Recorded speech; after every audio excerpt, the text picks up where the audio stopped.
Hello, welcome to my new video. आज हम जानेंगे एक ऐसे फिलॉसफी के बारे में जो हमारे लाइफस्टाइल में एक अहम योगदान दे सकता है। अगर हम ये कहें कि ये अहम योगदान देता है तो ज्यादा बेटर रहेगा।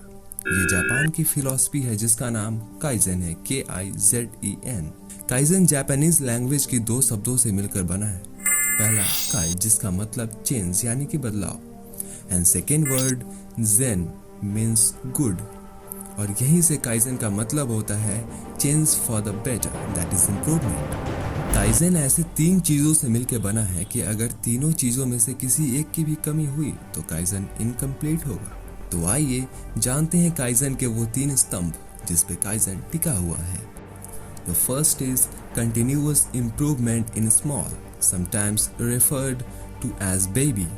मतलब कि आप जो भी काम करें उस काम में हमेशा कुछ न कुछ इम्प्रूव करें, भले ही वो इम्प्रूवमेंट छोटी क्यों ना हो, बच्चों वाली क्यों ना हो, धीमी स्पीड में क्यों ना हो, लेकिन इम्प्रूवमेंट जरूरी है। सेकेंड, रिन्यूअल यानी कि अपग्रेड और अपडेटेड। मान लो जैसे कि आपने किसी काम में एक रूल इम्प्रूव किया और कुछ दिन बीत जाने के बाद उस रूल की जो स्टेटमेंट है वो आपके काम के लिए सफिशिएंट नहीं है, then you should upgrade your rules statement. हो सकता है कि उसमें से 2 या 4 लाइनें जोड़नी पड़ जाएं या फिर हटानी पड़ जाएं, और उसके बाद वो स्टेटमेंट आपके काम के लिए बिल्कुल परफेक्ट हो। Then you have to upgrade your plan. And the third is sustainability. This is the most difficult of the 3 elements. जब भी आप अपने काम में एक अगले लेवल पे जाते हैं तो वहाँ भी प्रॉब्लम्स आती हैं, तो उसे फेस करें, वहाँ से पीछे ना भागें, सस्टेन करें, स्थिर रहें। आइए एक एग्जाम्पल के थ्रू काइजन को और अच्छे से समझते हैं कि कैसे जापान के लोग काइजन फिलॉसफी का यूज करते हैं। हम सभी को पता है 1947 में जब भारत आज़ाद हुआ और उसी वक्त 1945 में जापान सेकेंड वर्ल्ड वॉर से बाहर आया ही था।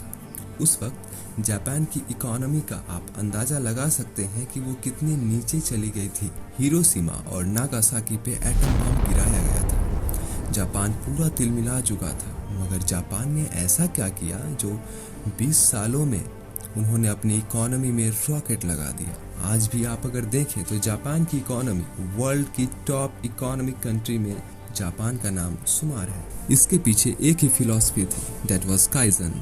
जापान के school, college, office and industries में हफ्ते में या फिर 2 हफ्ते में एक बार उस डिपार्टमेंट के लोग साथ में बैठते हैं। मान लो किसी ऑफिस के लोग एक साथ बैठते हैं और सभी एक एक करके एक छोटा सा सजेशन देते हैं, कोई बड़ा नहीं, कोई एक्सपेंसिव नहीं, जिसमें से मान लो कि किसी एक ने बोला कि ऑफिस की जो टेबल गंदी रहती है तो 2 सेकेंड का टाइम लगेगा, हम सभी उसे डस्टर से साफ कर दिया करेंगे।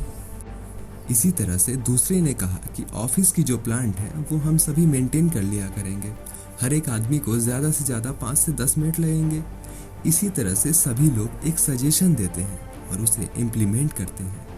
जरा सोचो कि 1 महीने के बाद वो ऑफिस कैसा दिखेगा, 1 साल बाद वो ऑफिस कैसा दिखेगा। इट्स कॉल्ड इंक्रीमेंटल इम्प्रूवमेंट, छोटी छोटी बदलाव मगर हमेशा। स्वामी विवेकानंद जब जापान गए थे तब उन्होंने कहा था कि इंडिया के यूथ को जापान एक बार जाना चाहिए और वहाँ के सिस्टम को समझना चाहिए।